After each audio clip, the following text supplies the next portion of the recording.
Hello, everyone, and welcome. Thank you all so much for joining us today for this live stream event. My name is Alexia, and I am the program manager of the Microsoft Reactor Toronto. I will be sharing session resources with you in the chat. But before we begin, I'd like to quickly review two items, our code of conduct and event guidelines. First, please take a moment to review our code of conduct. Microsoft Reactor seeks to provide a respectful environment for both our audience and presenters. We encourage engagement in the chat, but please be mindful of your commentary, remain professional and on topic.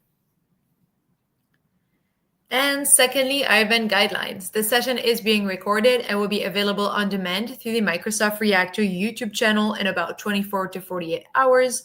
I will be sharing the link in the chat for our on-demand content. And if you have not been on a live stream to YouTube before, please note that you must create an account on YouTube in order to have access and interact in the chat. You can set that up now, and if you're unable to use the chat but have questions, feel free to reach out to us through social media or on our website. Which brings us to today's session. I'm going to bring in our speaker here for today, Veronica, Bruno, Gaston, and his son. Hello, everyone. Hi. Welcome Hello, back to everyone. Reactor. Hey there. Hey, everyone. Yes, and hey, hello to the people in the chat. This is hello to myself. And we also have Sri Shannon. I'm sorry if I'm saying your name, but I'm the worst even in Spanish. Also, Alberto from Bogota, Colombia, and more. So, hey, if you want to let us know where you're joining, that will be great. And hey, I'm Bruno, part of the Cloud Advocate team. Super happy to be here as part of the Let's Talk About What We Like and Learn and more about Build. And I am going to give some time also to my friends to introduce themselves. So let's do the screen flow. So Veronica, you want to introduce yourself, please? Thank you, Bruno. Yes. Hi, everyone. My name is Veronica Kolesnikova. I am senior software engineer at Liberty Mutual in Boston, Massachusetts. And also I'm 6 times MVP in AI. I had great opportunity to go to Build this year, and I'm excited to share my insights with you. Thanks a lot. Isan? Sure. Hello, everyone, and welcome to today's live stream. My name is Ehsan Eskandari. I'm a Microsoft Azure MVP based in Toronto. I have a lot of experience in app modernization and data platform. I also organizing Metro Toronto Azure community, and happy to share the great experience I had in Microsoft Build. Yeah, thank you. And Gaston. Last but not least, yeah. Gaston Cruz here from Uruguay, but now I live in Seattle the last 6 years or so. So I was in Build in person. I am a Microsoft MVP in data platform space for the last almost 10 years or so. I am senior director for Slalom here in the US, running some global teams, implementing enterprise technologies all around, and I love communities.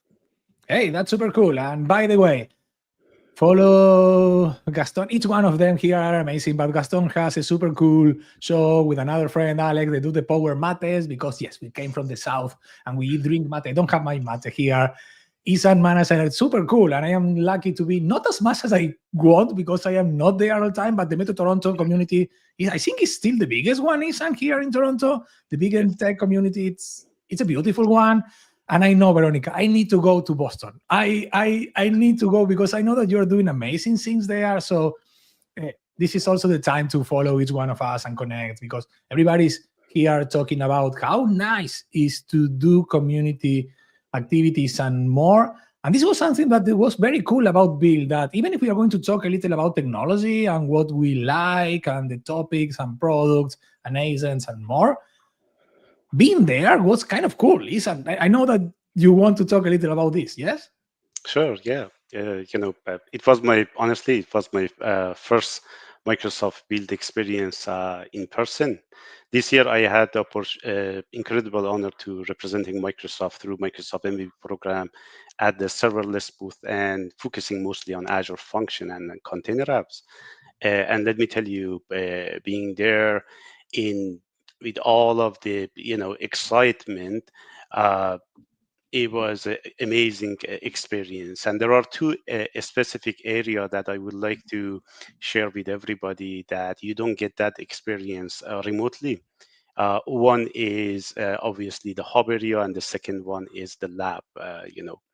One of the absolute standout space was the hub in the conference, right? It wasn't just like a walk-through area. It was a vibrant buzzing learning zone. I had the chance to meet and have a deep technical conversation with Microsoft product managers, Microsoft engineers, global partners, customer. What made it so impactful is that you could literally walk up with a question from your current project at work, get real time insight, second opinion, brainstorm with the best of the from Microsoft, with the very people who build the tools we use every day. And it's not just surface level Q&A. It's a real world technical and incredibly validating for all of your solution or whatever question you may have. Another huge benefit of attending Microsoft Build in person is the exclusive access to the lab sessions. These are like hands-on workshop, are not recorded or offered virtually. So they are truly one of the kind. In less than 2 hours, pretty much you can ramp up on some of the most cutting-edge topics. Everything from AI-driven workflow to secure container deployment through different scenario that mirror actual enterprise use cases. It's a kind of learning that sticks because you're doing it, not just watching it. So if you are weighing the value of attending in person next year, my advice, make it happen. There is no substitute for uh, in-person participation. Yeah, back to you, Bruno. Yes, I completely agree. And hey, I don't want to put anybody on the spot, but I think that everybody was jumping around the labs and the expert zone and the hub, which was great because, yes, as you mentioned, Isan, I was doing some shift in the Visual Studio booth. And I have some people coming here, and we were all ready to talk about, hey, the GitHub one, yeah, in Octocat. And I was ready to talk about the latest and greatest of AI, but someone came and Visual Studio, it's a 20 years old product, so you find a lot of experience. So we have a couple of clients coming to us with very, very specific, deep questions about all technologies with new services and more. And it was super nice to learn because I have also the pieces, people, the product in there to connect with them, to talk all together. I don't know. It was great. I really, really appreciate. And as you mentioned, the labs was also the next level experience. Having been there, having to have access to a full guide and tutorial where you can learn about A, B, C, and D.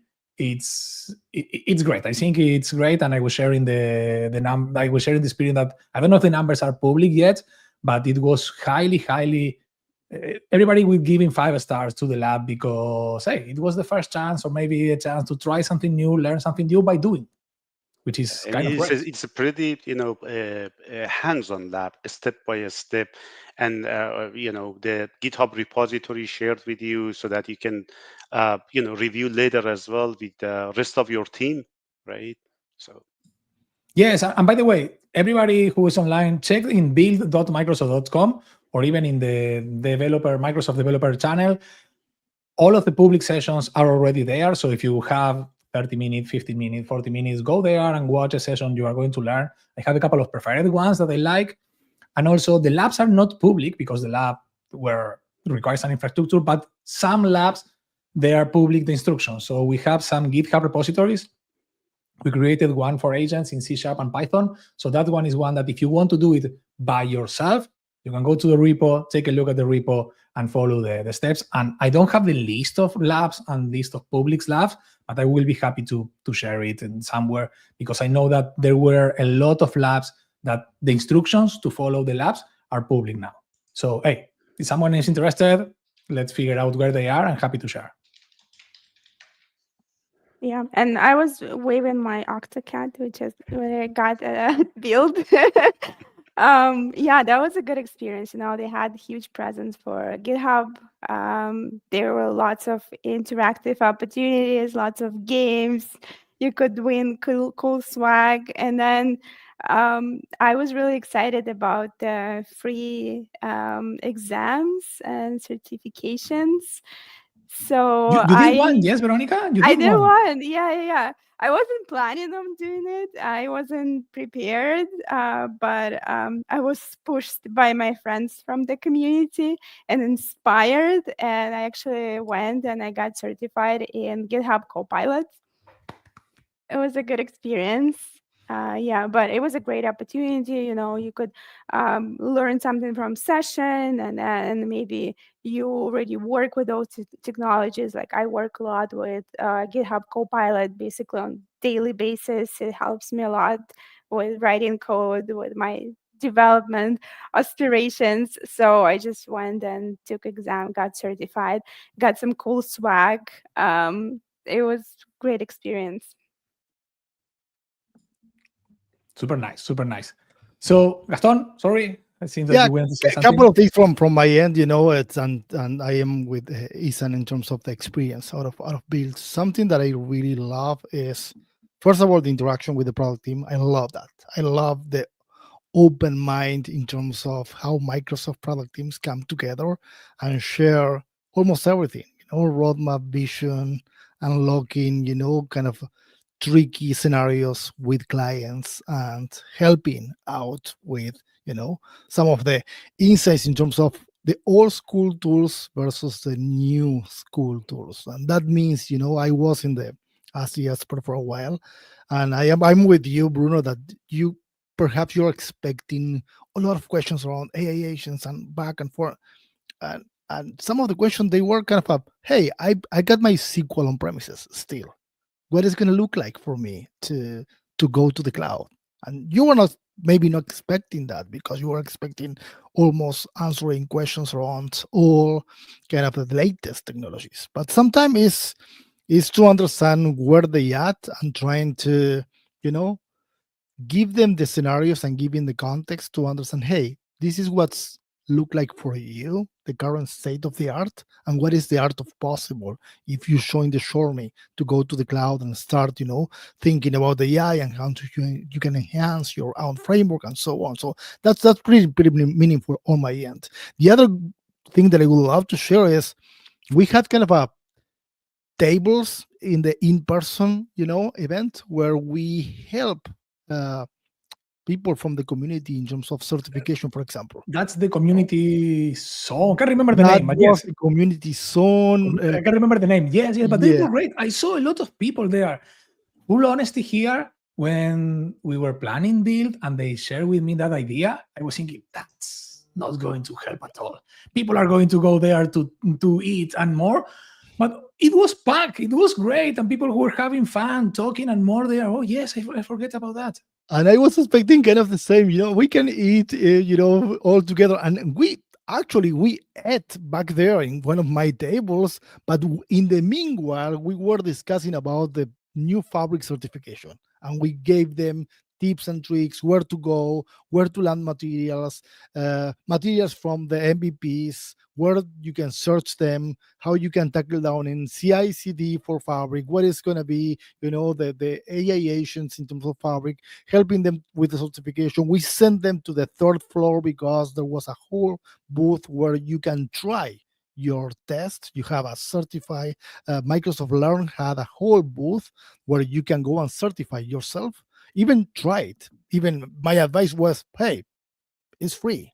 You can go there, learning a little bit of fabric, go and test the exam. Maybe this is not your first step in terms of saving, and maybe was not a successful experience for you. Maybe you're not going to get certified in fabric, but you can test, you can see what's going on in the exam, what are the structure of the exam. If this is your first Microsoft exam, it's going to be a whole experience for you to understand, hey, what Microsoft is searching and trying to test for you in terms of understanding the materials, the content, and how to be certified in Microsoft in any technology. So that's pretty much it's great to have that experience and all in one single place, just attending in person Microsoft Build. Yes, that's super cool. And again, I completely forgot about the community zone and also learn via Veronica that we also the assistants also have the chance to do this free certification. So as you mentioned, you can get if you know the topic, maybe that's a good one to have a certification or even to give it a try to learn. So if you all agree, we can switch to the content. Let me share my screen. This is if everybody take a look, I just shared this in the chat. This is the book of build, the book of news of Microsoft Build, and it looks mostly like this. Let me add my screen here. So it's a full page, by the way. It's multilingual. If you go here and start to change the localization for Spanish, French, or another language, you will have in your language. But what I like, it's super cool, is that you have here a table of contents. So if you want to know an example about, I don't know, AI, this is the main topics, that the main products announcements and more that we have there. And most of them, once you are there, have a link to blog announcements, videos. You have here the watch. So if you want to take a look here, where are we talking about this? The keynote, of course, the keynote cover very short pieces of everything. And then you have a breakout sessions and more. So the book of news, I think it's a great place to have it there. And as I say here, you have Spanish, Portuguese, and I will say simplified Chinese, and this is the Japanese one. So you have, oh, it's not French. Oh my God, Alice is going to hate us. We don't have French version of the book of news. Okay, this is something that we need to work in for this. But hey, once again, I will say that give it a try, give it a look. The book of news is the main place to know what we have, everything that's happened there, what everybody was talking about there, and it's an entry point for tons of stuff. And because AI is AI, what do you see, Veronica? If we start with you and tell us I don't know, something that you really like or you were amazed or something about in Build. Yeah, AI is everywhere, so you can't really escape it right now. uh, I did like a lot of announcements. I think the keynote was very interesting. Really cool things, especially with something like Copilot or assistant development. As a developer myself, I was, so impressed, so fascinated. It was just, whole new world is coming up. And then specifically regarding AI announcements, I think new models, there are so many models. I didn't even know that. I think there are like 11,000 models or something like that. It's just crazy. So for anything you might want to use AI for, there is a model for that. And on top of those amazing models, it's always challenging to choose the right one. I think now with like so many models available and new models appearing basically every day, the main problem is to choose the right one. And a lot of people have analysis paralysis. They don't know which one to choose, and that's why they're kind of afraid of using AI or use those models. So there are now if you guys using the AI Foundry, Azure AI Foundry, there is that leaderboard that you can use and pick the best models for you, filter out the models, maybe see the new ones on top and then try them right away inside AI Foundry. So you don't have to commit right away. You can just use UI first, try it, check it out, and then pick the best model for you. There is also something awesome as Model Router. Now it includes 4 models inside the router. So basically you just deploy it and then the router will pick the best model for your scenario out of those 4 that are available out of the box. And then Bruno, thank you for sharing his screen. He just showing the models and the model catalog and where you can pick the right one for you, go through the catalog, check all those new ones, all the ones that are most popular. And yeah, I think AI Foundry is a good start. I always recommend people to start their journey with the AI Foundry because it's all there. It's really accessible. And then now AI agents are very popular. I think that's, like I think maybe last year it was RAG and then RAG Search, and now it's agents. So agents is obviously a big thing. I really enjoyed presentation by Ina and Scott Hanselman. It was really good. They actually brought up a real world example, and then they kind of dissected it and told everyone which technologies they were using and what agents they were using and how it was implemented. So it was really good. It's not like just some sales speech. It was a good real world scenario. I think you muted, Bruno. Yes, there it is. Sorry about that. And yes, you're right. And we had a couple of questions about, an example, the leaderboard, how it works, and more. And there is a full article. I'm not going to go there. You can click here and take a look about the scoring methodology. But just to give you a sense that we try to make this fair and really useful for everyone, in the cost section, I will say the cheapest one is not a Microsoft model. And you will think that, hey, the cheapest one will be one that do develop at home, like 4Mini, which came from Microsoft Research and more. But somehow we figure out the way to make the best of each one of the models. And Mistral, which is part of the Mistral family, is the cheapest one. And then you have the 4Mini, which makes sense. And the same with the quality. You can see here in the quality that we have the O3, O4Mini from OpenAI, and then the third one is DeepSeek. And in the throughput, which again, we will expect to have maybe 5 models or OpenAI because we have a close relation more, the best one is a Llama model from Meta. So if someone wants to use this, I think this is very useful, as Veronica mentioned that, to get a sense of what do you want to do, and getting here to have this, and also filtering. What do you want to do? What are you going to do with your model? I want to do audio generation, or I want to do image classification or more. Hey, you have filters here. You can start to do a lot of things in order to get to the right model and test it and more. And even so, here we also have the chance to work with Hugging Face module, which basically add, I don't know, 20,000 models to the collection. I don't know. In Hugging Face, they almost, I don't know if they are already there, but they have a couple of millions model. I think they are already in 2 millions model. The idea is when we bring them to Azure AI, to Foundry, it's not just the same model, but there is a full step of certification of the model to validate that the model is really optimal, perform well, perform good, it doesn't have any kind of internal bias or so. So there is a full process there. And yes, I agree that the leaderboard is one of the key pieces that we have here to play around. And hey, I really like this model catalog with everything here. Everybody give it a chance, and let's see what we have. And we have a question here for Peter, which I don't know the answer.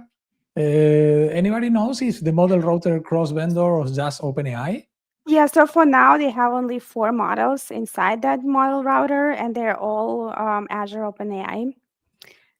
But I don't know. I think it's a just good start, and I don't know where Microsoft is going with it. I can speculate that there might be other models included later, but don't quote me on that. Yes, I don't know. And just please, someone correct me if I am wrong, but the model router is kind of a new endpoint, a chat endpoint, that when you drop a question there, in example, it will figure out which is the best model to solve your question. Taking in another way, if you ask a question that require reasoning, it's probably going to choose O3. But if you ask a standard chat question, it's going to go to a GPT-4.1. I don't know, I'm making this up, but that's kind of the idea. I don't know.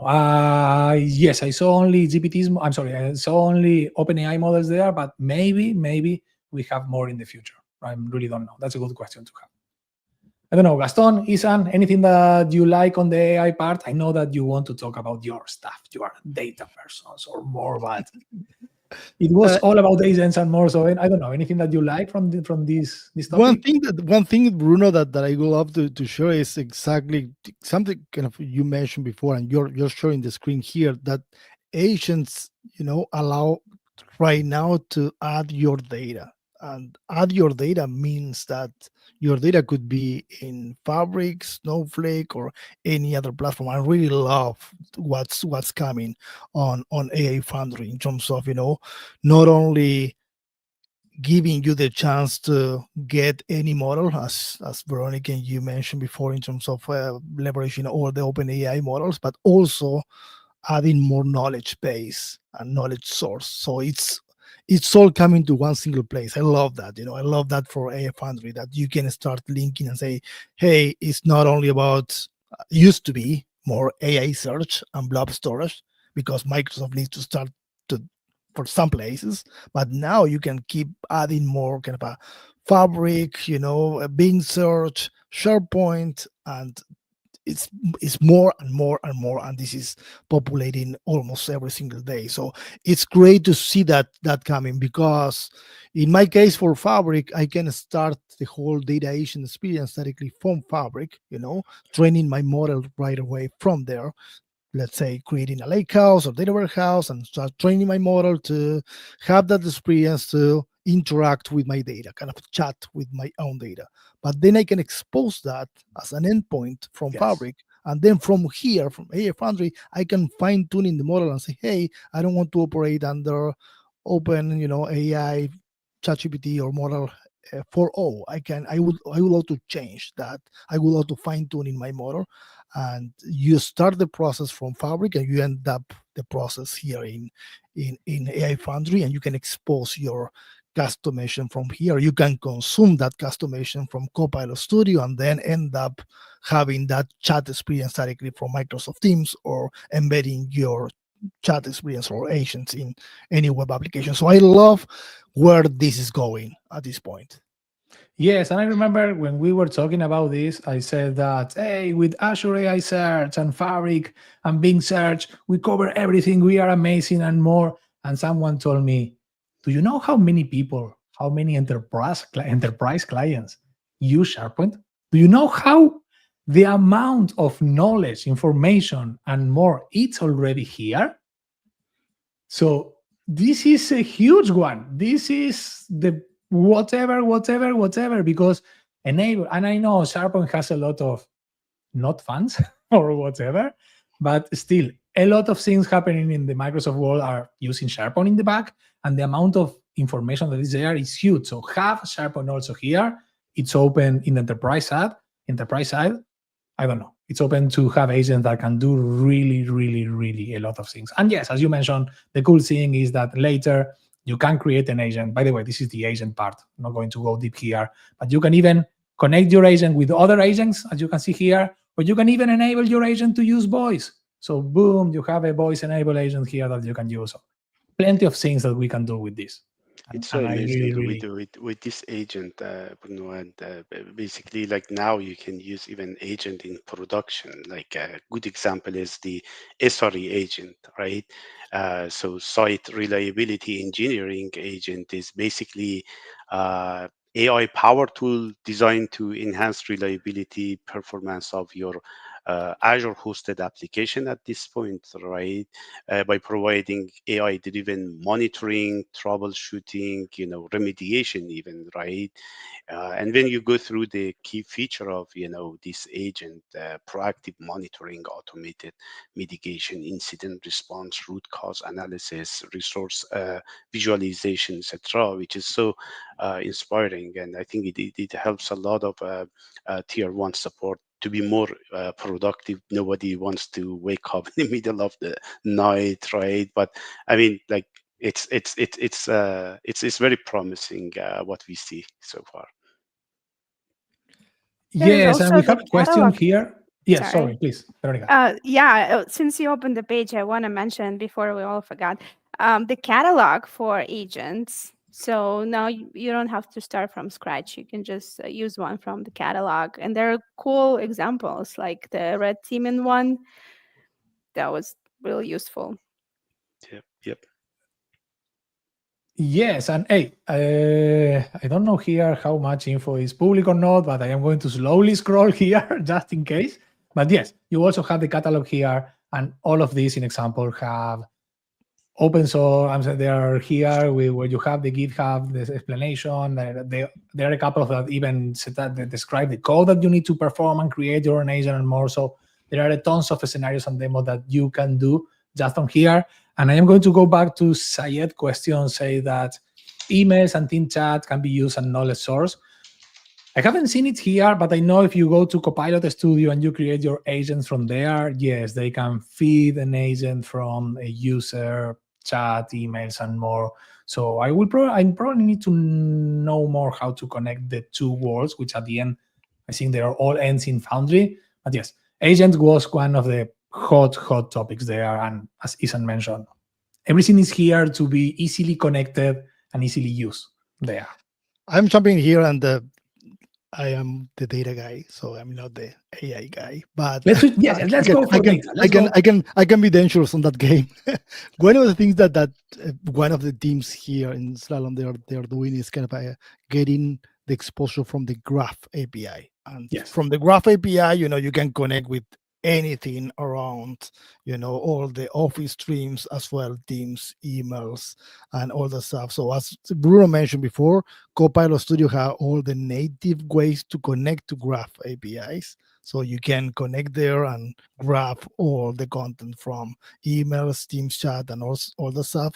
Of course, you need to have access from an admin perspective. Then it's not like anyone can access the Graph API, but with the right key or credentials, you can grab all the content from the Teams and so on. So that is one of the main asks from our clients today. That is more kind of a getting the return of investment in terms of the AI, and that's one of the biggest topics out here. To understand, hey, what is the productivity that I'm gaining from all this Asian perspective, and that's accessing the Graph API could be some of the ways you can start answering those kind of questions, bringing the right KPIs to that world. From the data perspective, something that I would love to share is that I love the idea that Microsoft is not leaving behind some of the contents that is more in terms of one of the, as I mentioned before, one of the very first questions that I got in the Ask the Experts in the data space was about SQL on premises, and everybody was so happy to hear, hey, SQL 2025 is in public preview. So Microsoft is not leaving that world behind. And in my case, a lot of bias because I'm coming from LATAM, and there's still a lot of clients in South America leveraging SQL on premises. And all the latest announcements around SQL, they are embedding this in SQL 2025. So all the built-in AI code and Copilot for T-SQL is going to be there. It's going to be in SQL 2025. So you're going to be accessing Copilot with experience in the old school SQL Management Studio or the Azure Data Studio, and all the query optimization and indexing suggestion, all the stuff is coming to SQL 2025. So all those clients that they're going to be thinking about upgrading, and they are not maybe ready for some policies in their industries, they can go to SQL 2025, and they are going to have all these kind of enhancements. And even SQL 2025 is going to be connecting or integrating with Fabric, with OneLake, with Synapse integration. All the stuff is awesome. At least from my perspective, that's great to hear that SQL 2025 is going to be there. Then the other big topic for me was, and for developers, is the accessing of transactions, and how Cosmos DB is going to be part of the world of Microsoft Fabric. So for developers, accessing all these kind of transactions in one single place and be able to access the overall engine of Cosmos DB directly from Fabric, that's amazing. That is great. One spotlight, at least from me, everybody since 10 years back when Microsoft shared the very first version of Power BI, everybody was asking, hey, Gaston, can I write back directly from the report and write directly in the SQL space from the report? That was not available until today. Today, you have the announcement of translytical. I need to practice that word because translytical is the transactions plus the analytical space. So what they are doing is creating user functions that you can write in Python scripting, where you have the SQL database behind the scenes, and you can embed those user functions in your report. So when you are writing a description or a table, you can give the business users the ability to start writing descriptions or annotations, that kind of things, and you can emulate a button that can submit that annotation or that description right away in your report. So that is sending back to your SQL engine behind the scenes, and this is all in one single bucket. It's only one single solution in Fabric. You don't need to go to spending more kind of, hey, I need an Azure SQL, hey, I need an Azure function, hey, I need a Azure Blob Storage. Hey, I need no. Yes, I want to say that Yeah. in my head I will probably solve that using functions, Azure functions. Exactly, and those that's Azure, approach. those Azure functions lives in Fabric right now. That is the user data functions that lives directly in Fabric. Is a new That's super item cool. in the Fabric space. That's super cool. Hey, I like it. I didn't even know. First of all, I'm going to buy that word. I don't know if it exists or not. Translytical, transanalytical. I don't know. So I am going to buy it, and it's a very good idea. It makes sense. I mean, at the end, what we try to do all the time, we try to figure out is the best way to do things easier for the most common scenarios and more. And this, yes, if we can put the function embedded there and we don't think about that, we solve 5 or 6 steps. I'm guessing that is also managing identity security. And hey, that's super cool. I'm still learning after build. So this is cool. Sorry about that. Yeah, even those out of the box, connectivity from Cosmos to Fabric is amazing and save teams a lot of unnecessary development work, right? And it helps the business to get access to the data for any operational reporting that you have on the Cosmos DB, right? So Yeah, and it's suddenly for everyone that is joining Reactor today. You can try all of this totally free. You can go to the Microsoft developer program, get up to speed, create a new subscription just for you to create your own tenant with your personal email. You're gonna get at least 60 days for free. You can create your Power BI tenant, then you can enable Fabric as a trial in that tenant and test everything for free for 60 days. And you can, if you're keep doing or keep experimenting all the stuff, Microsoft is willing to extend that trial version, so you can keep extending the trial version in the meanwhile you're testing or learning new stuff or trying to certify yourself on that stuff. It's great just to play around with all these new tools and trying this kind of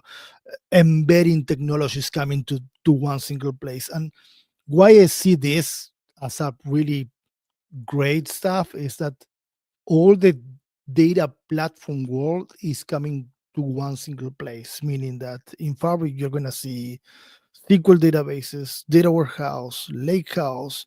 Every single experience has its own copilot. So you can go and say, hey, I don't know anything about Python. I've been doing SQL for my last 20 years. You can go and use and leverage, and many of our clients they are using with that purpose, creating kind of the right prompt that is, hey, I've been creating this kind of SQL store procedures for a long time, how I can switch those store procedures to Python scripting.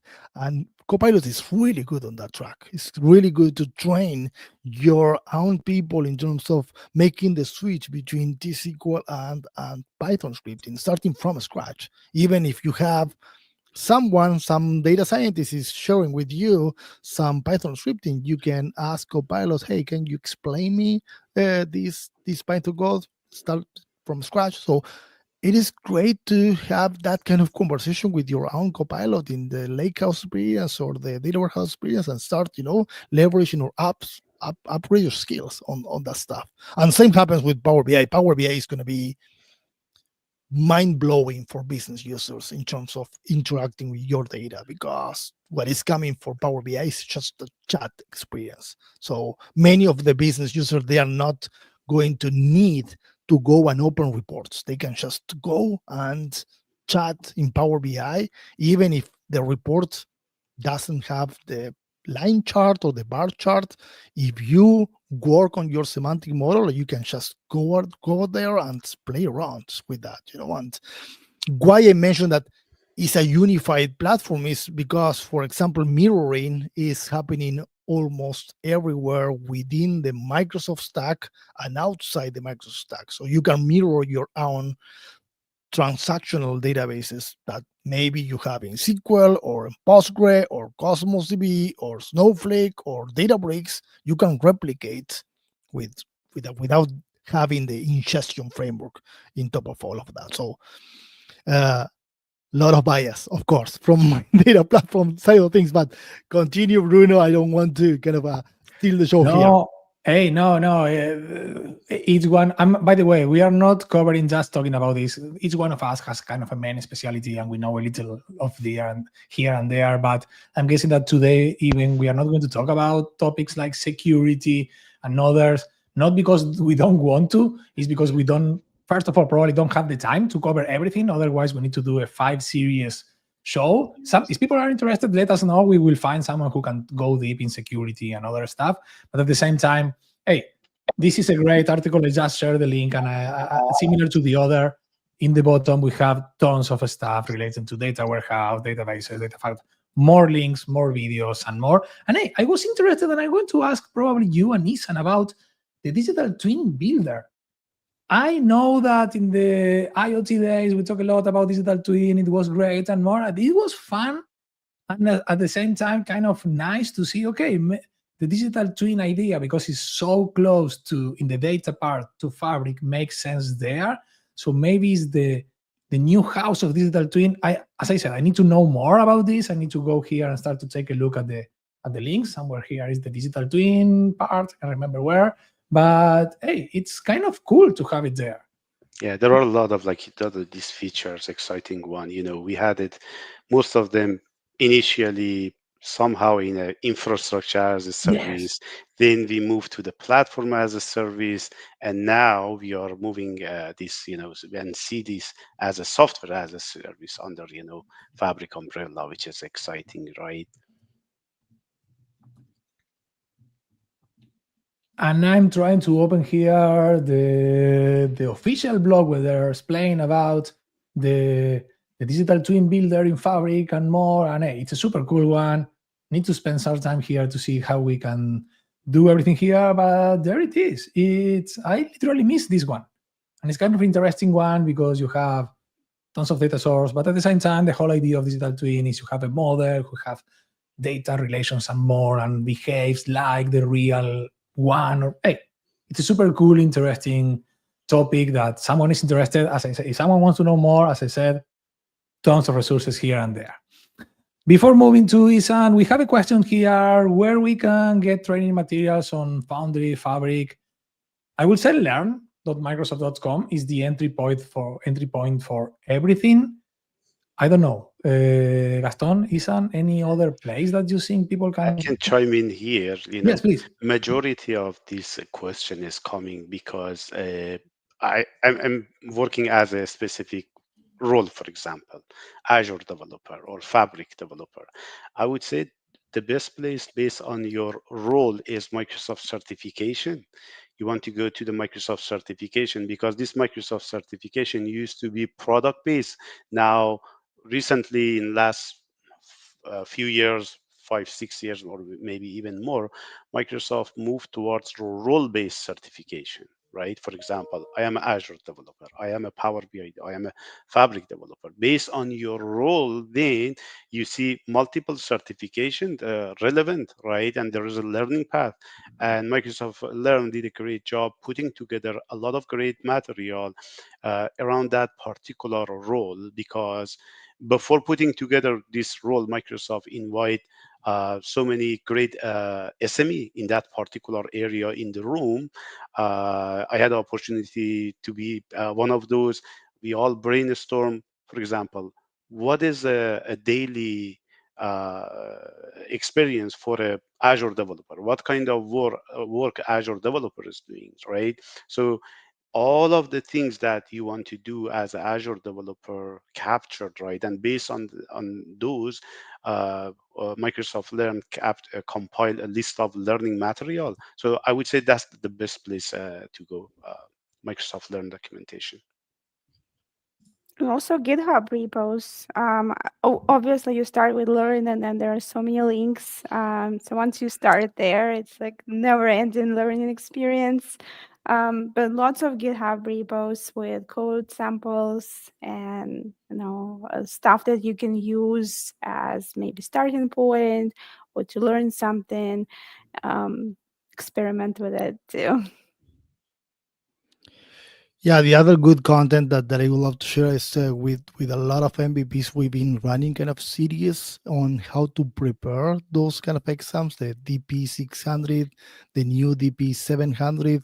We've been running this in English, in Portuguese, in Greek, in Spanish. So there's a lot of series coming, and those series they are recording in YouTube, so you can check for those series in your own language, and you can grab them. And it is not only for learning purposes. It's also, we've been running demos on those conversations, so it's kind of a round table between all these MVPs.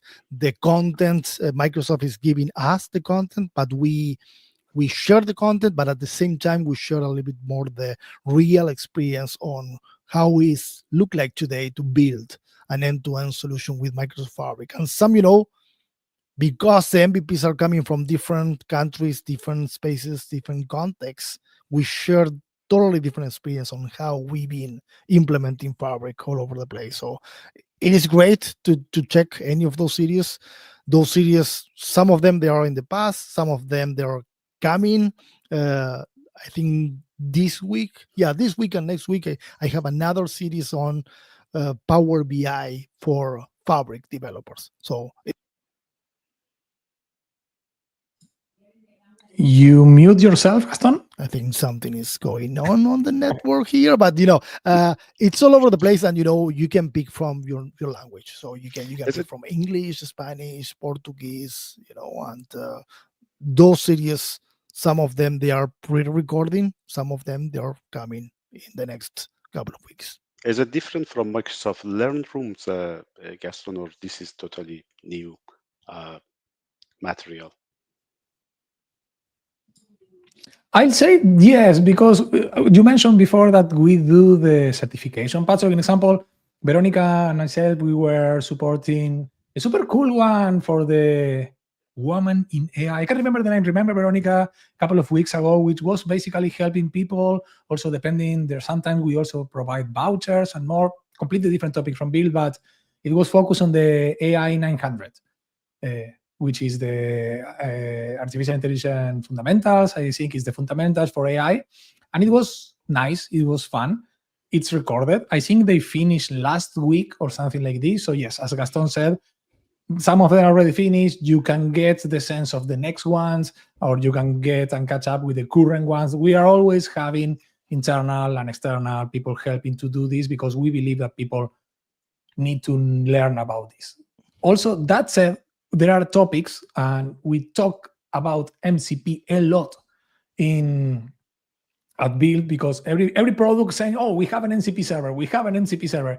Every product, every solution, everybody was talking about MCP. And what we did is the advocate teams and a couple of other teams, we created this also free course. This is, as Veronica mentioned, in GitHub. Can't remember how many lessons are here, but there are a lot of lessons somewhere here. So lesson 0, introduction, core concepts, security, getting started, and more. So this is a repo for MCP for beginners. Have samples in the major languages: JavaScript, Python, Java, C#. We probably add some Go and Rust in the future, but there is still no official certification example around MCP, but we have a repo, and we already have in Microsoft Learn some concept to do this. And MCP was kind of super important at build because we also talk a lot about agents.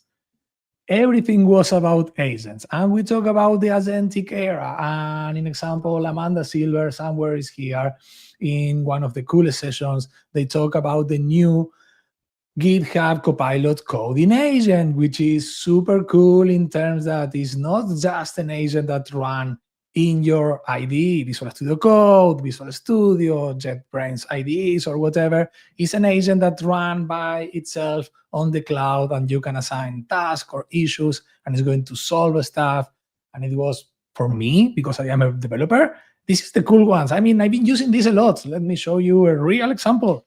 We have another generative AI for beginners.net. This is another repo. And what we have here is when we have people triggering issues, like in example, no, let me go with one of the active ones. So we have here, someone said that, hey, this tutorial doesn't match the repo content, or one of the documentation I want to do. This one, in example. I upload a couple of code samples to this repo that talk about Foundry Local, another cool tool that we present at Build, but I only include the C# code. I didn't want to write the documentation. So I assigned this to GitHub Copilot, and GitHub Copilot started to work, generate a pull request. In the pull request, analyze the code, analyze the source documentation from the products and more. And at the end, created a super cool file, markdown file with, let me show you the output, with a full documentation about, hey, this is how you can use Foundry Local with semantic kernel. Code sample is here. This is the same with Microsoft Extension, and more and more and more. So right now, I am a lazy developer. I don't like to write documentation. GitHub Copilot coding agent can do it, and can do it very well. We even have this repo translated in several languages. In example, I said, hey, you know what? The main content is in English, but the translation are kind of far behind. So please try to figure out if you can update the translation and more. And hey, Copilot here, use a large language model. Large language models are great with translation. So I give some examples to do. This is the main one in English. This is the one that in Chinese, French, Japanese, Korean, and more. And once again, Copilot, what it did, it said, hey, they add this folder, create a pull request, change a lot of files. We have a lot of documentation here, but it started to get the translation in German, Spanish, French, Japanese, Korean, and more. Lucky us, in literally 2 clicks, we have this up and running with the latest translation. The challenge here in this one, and because it's a conversational one, sorry, let me go here, is that when it finished, it basically said that, hey, it has everything here. So I went back to the issue and I said, you know what? Can you check again? Because we have new materials. So we check again, update the translation, do everything. I don't know. It's having an agent helping you as a developer and doing a lot of things. And by the way, it also works with unit testing and more. It's great to have this Copilot agent doing more. And this is just one agent we presented. I can't remember the name here, the name of agents and copilots and more stuff that we talk about there. I did some experience over the weekend. I think it was actually not yesterday, but last weekend with Terraform. So basically, I had a project to build a Azure landing zone, and then I create an issue on GitHub Copilot, assign it to GitHub Copilot. Hey, I need this storage account with this specification, this redundancy, etc., with this tagging, and it just works. In 5 minutes, I have the draft of the pull request ready for review. Yes, amazing. Bruno here, like a magician, keeps pulling all those magic pieces. Yes, and hey, what is also important, if we take a look at the closed pull request in example,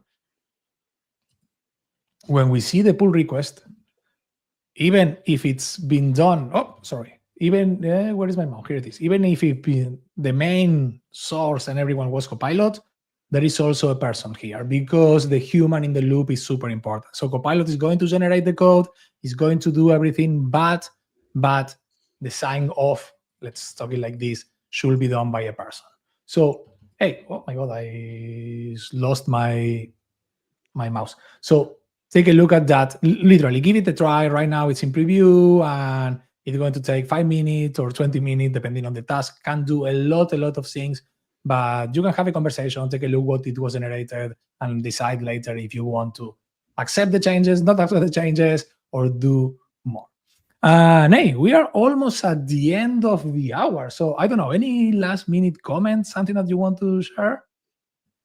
Something that you shared with this agent around Copilot that blew my mind, Bruno, is that that it is not only about software development. That isn't mentioned before. He was doing Terraform, Oh, or yes. you were doing documentation, and it is all over the place.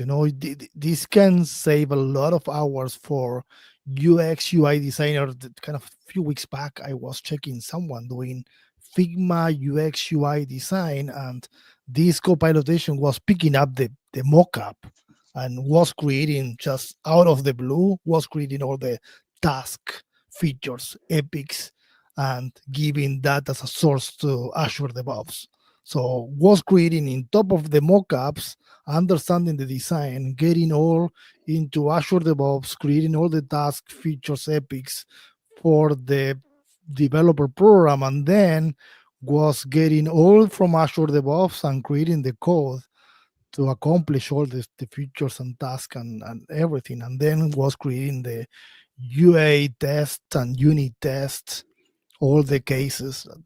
That's amazing. So it's not just software development, it's tracking down in every single role and persona across all an end-to-end solution. So what is coming to this world is amazing. And I'm with you, Bruno, that in top of everything, a lot of clients, they're asking on change management and user adoption, that you need to have that kind of human centric, because out of the outputs of the agent, you have someone that is checking all the outputs and embracing those outputs, but at the same time improve the performance overall from those agents. So I love what's coming to this world.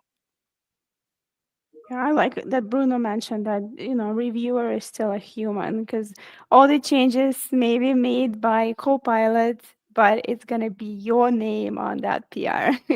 So just be mindful. Yes, and hey, we have also new MCP servers for Azure DevOps right now, like you mentioned, Gaston, that you can connect the MCP with Copilot so they can know everything is changing. And hey, I didn't think about how important is going to be the change management process, but because there is a lot of people who need to learn and get aware of the new tools and more. But at the same time, we are going to try to we are trying to figure out the way that make the work more valuable, so you spend less time on boring or whatever task, and we keep the human in the loop to do the reviews, to do the analytics, and maybe the creative parts, which is the fun part. And by the way, before asking Isan for the last words, this is the series that Women in AI, we were talking about the AI 900. If someone wants to take a look, there are a lot of very, very smart people helping you and whoever wants to get the AI 900 certification. Yeah, my last word would be for all as a developer or technical folks is, guys, it's AI is coming, agents are coming, and Microsoft Build and Microsoft Ignite or any other conferences, technical conferences, is the best place to catch up and learn this new stuff and equip ourselves to be more productive. Yeah. Yes, and hey, just to finish, because we are on the time, remember, please join our communities, the Reactor community. We also have a super cool AI Foundry in Discord, where we are going to, you can find a lot of super amazing people they are having. I am going to host the community hours for .NET and AI developers in 30 minutes. So they have office hours for Python, .NET, and more. There are a lot of things happening also with the discussion. So please, feel free to join those channels, and of course join to the Reactor channels, take a look at what we have, fill the survey, let us know what do you like, don't like, what is the next topic that you want to learn about. And one more time before we wrap up, thanks, Veronica, Gaston, and Isa. And it's always a pleasure to be with all of you here. Hey, see you all in next one. Thank you. Always a pleasure. Thank you. Bye. Thank you, everyone. See you all. Cheers. Bye.